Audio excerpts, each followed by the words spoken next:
오늘 함께 나누실 말씀은 창세기 24장 31절부터 41절까지의 말씀입니다. 창세기 24장 31절부터 41절까지의 말씀입니다. 다 찾으신 줄로 알고 함께 합독하도록 하겠습니다. 라반이 이르되 여호와께 복을 받은 자여 들어오소서. 어찌 밖에 서 있나이까. 내가 방과 낙타의 초소를 준비하였나이다. 그 사람이 그 집으로 들어가매 라반이 낙타의 짐을 부리고 집과 사료를 낙타에게 주고 그 사람의 발과 그의 동행자들의 발을 씻을 물을 주고 그 앞에 음식을 베푸니 그 사람이 이르되 내가 내 일을 진술하기 전에는 먹지 아니하겠나이다. 라반이 이르되 말하소서. 그가 이르되 나는 아브라함의 종이니이다. 여호와께서 나의 주인에게 크게 복을 주시어 장성하게 하시되 소와 양과 금과 종들과 낙타와 나귀를 그에게 주셨고 나의 주인의 아내 사라가 노년에 나의 주인에게 아들을 낳음에 주인이 그의 모든 소유를 그 아들에게 주었나이다. 나의 주인이 나에게 맹세하게 하여 이르되 너는 내 아들을 위하여 내가 사는 땅 가나안 족속의 딸들 중에서 아내를 택하지 말고 내 아버지의 집 내 족속에게로 가서 내 아들을 위하여 아내를 택하라 하시기로 내가 내 주인에게 여쭈되 혹 여자가 나를 따르지 아니하면 어찌하리이까 한즉 주인이 내게 이르되 내가 섬기는 여호와께서 그의 사자를 너와 함께 보내어 내게 평탄한 길을 주시리니 너는 내 족속 중 내 아버지 집에서 내 아들을 위하여 아내를 택할 것이니라. 네가 내 족속에게 이를 때에는 네가 내 맹세와 상관이 없으리라. 만일 그들이 내게 주지 아니할지라도 내가 내 맹세와 상관이 없으리라 하시기로.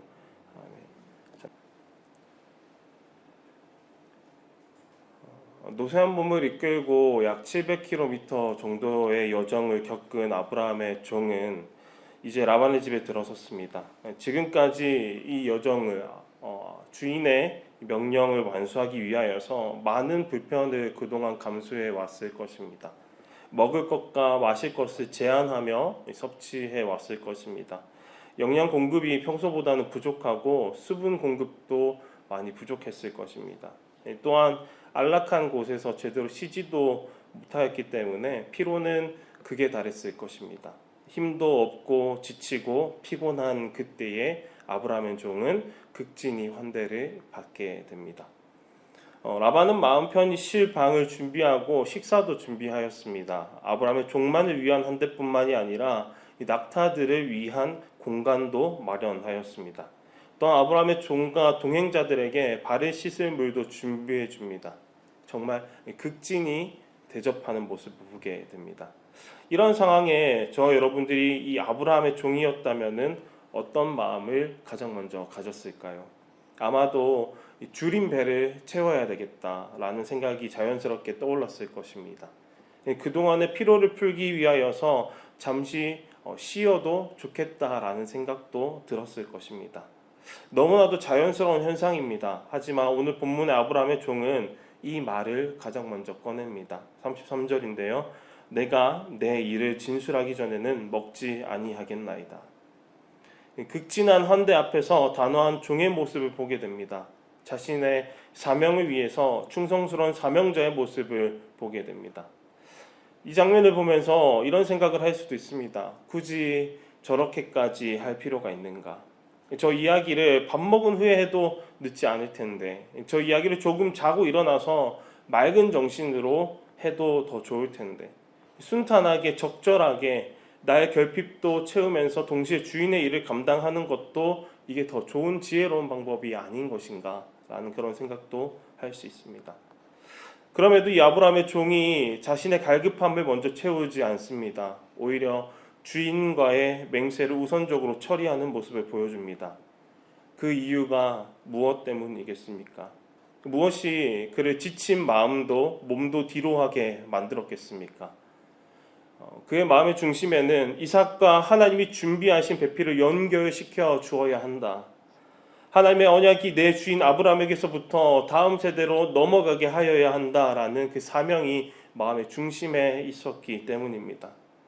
오늘 본문에서와 같이 피로를 제쳐두고 허기짐도 제쳐두고 자신에게 주어진 이 주인 아브라함의 명령을 우선적으로 논하는 것이 크고 대단한 엄청난 헌신적인 모습이라고 평가하기는 힘듭니다.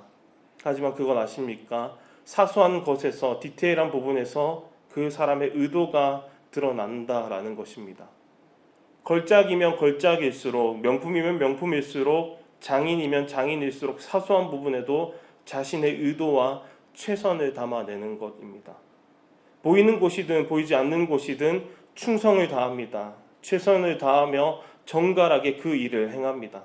사명자는 사람의 눈을 의식해서 일을 하는 것이 아니라 하나님의 눈을 의식하여서 하나님 눈 앞에서 일하는 자를 사명자라고 합니다. 그에게 있어서 가장 중요한 것은 사람들이 알아주는 결과가 아니라, 가시적인 분량이 아니라 하나님 앞에서의 진실됨입니다.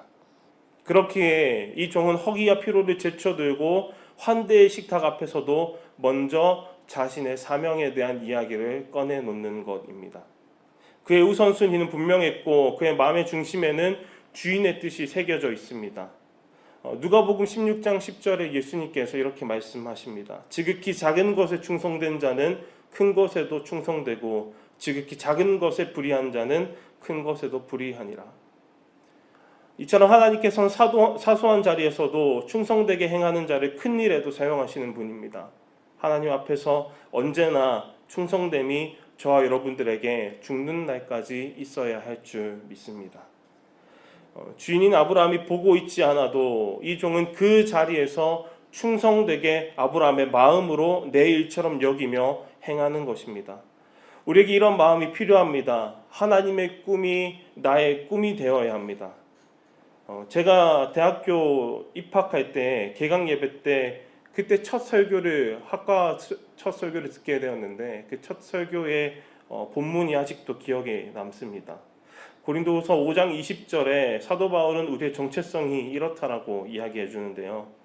그러므로 우리가 그리스도를 대신하여 사신이 되어 하나님이 우리를 통하여 너희를 권면하시는 것 같이 그리스도를 대신하여 간청하노니 너희는 하나님과 화목하라.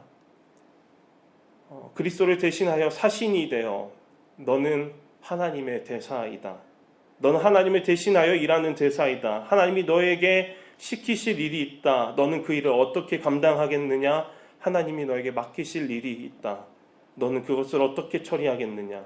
너에게 준 생명과 시간과 건강과 물질을 누구를 위하여 사용하겠느냐? 주신 이를 위하여 사용하겠느냐? 아니면 너 자신을 위하여 사용하겠느냐?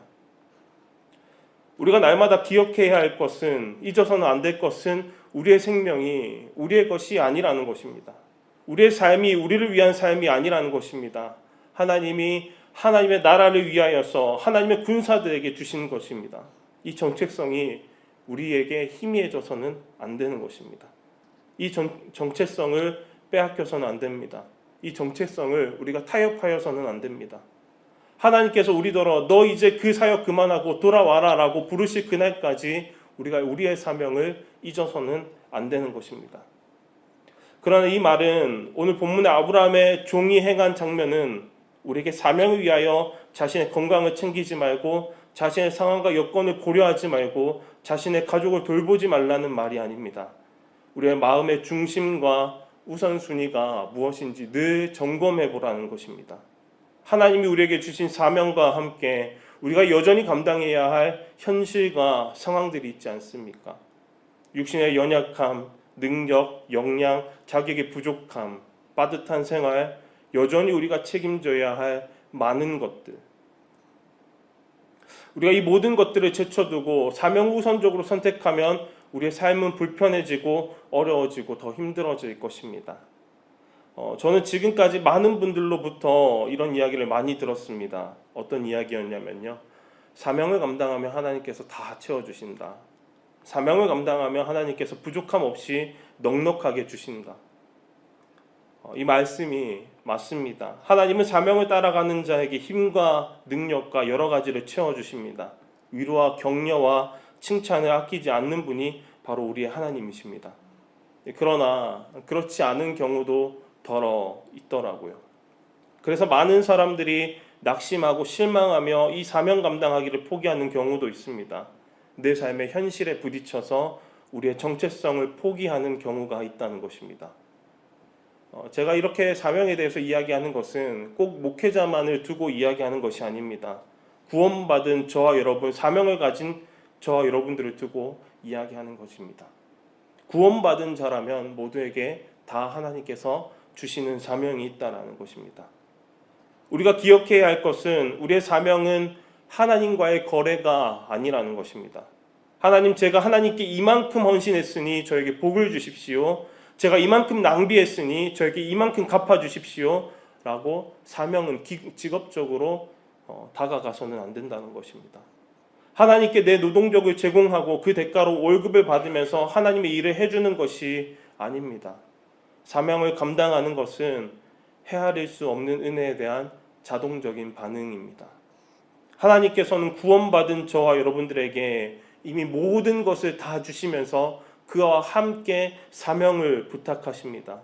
에베소서 1장 3절의 말씀입니다. 찬송하리로다 하나님 곧 우리 주 예수 그리스도의 아버지께서 그리스도 안에서 하늘에 속한 모든 신령한 복을 우리에게 주셨으니. 사도 바울은 하늘에 속한 모든 신령한 복이 이미 우리에게 하나님께서 주셨다라고 이야기합니다.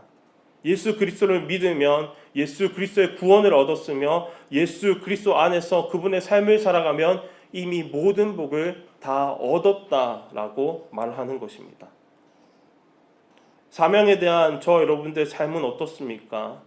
우리는 복음과 은혜와 구원이 얼마나 귀중한 것인지 자꾸만 잊어버리며 살아갑니다. 우리가 소유한 은혜는 거저받았다고 하여서 무가치한 것이 아닙니다. 십자가에서 흘리신 예수 그리스도의 피가 얼마나 귀중한 것입니까? 아무 흠도 아무 죄도 없으신 그분이 나 무슨 상관이 있으시다고 나의 죄를 대신하여 그 피를 흘리십니까? 그 피가 얼마나 성결한 것이며 그 피가 얼마나 무고한 피입니까? 저 여러분들은 예수 그리스도의 보혈의 가치를 세월과 세상과 세속의 가치로부터 희미해지지 않도록 지켜내야 하는 것입니다. 날마다 나 자신의 죄인됨을 바라보고 세상의 무너져감과 타락을 바라보며 이 모든 죄를 해결할 수 있는 것은 과학 기술도 아니고 인류의 문화도 아니며 사람을 바꿀 수 있다고 자부하는 교육도 아닌 오직 예수 그리스도의 보혈밖에 없다고 날마다 이 진리를 붙잡고 복음의 존귀함을 더욱 날세워야 하는 것입니다.